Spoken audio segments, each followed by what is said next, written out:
बापरे बाप केते बड़ बड़ लड्डू पार्टी जगह हेनी। आज वीडियो रे किसी घटना निश्चय घटव। जय जगन्नाथ नमस्कार। फ्रेश मिनी ब्लॉग को आपण मानक बहुत बहुत स्वागत। नड़िया पिटा होईची, कोरा होईची, पुर होईची, छणा भी हो जाईची। आउ केते सुंदर सुंदर साइज होईची, आउ केते सुंदर कलर भी आसी जाईची।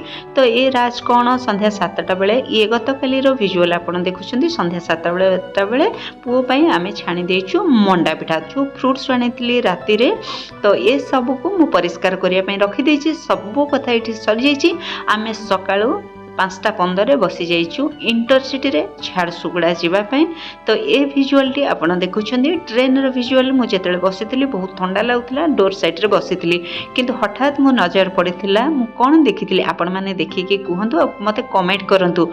ट्रेन सहित दौड़ी दौड़ी सामान भाव में जाऊा जिनसटी कौन आज्ञा हाँ सबुठू उच्चरे सबुठू उपरे जी सारा सृष्टिर हर्ता करता दैव विधाता सूर्य देवता।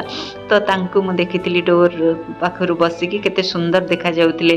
तो चलंतु या भितर आमे पहुंची जाइछु झारसुगुड़ा स्टेशन रे। इंटरसिटी लागी जाइछि।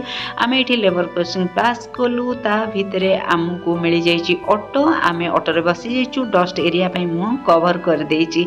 तो ता भितरे पहुंच जाइथलु घरे। आ फ्रेश हेकि आमे बनैथलु बेसन चकुली। केमति लागिला वीडियो निहाती कमेंट करके जानतु। पुणी देखा नेक्स्ट वीडियो।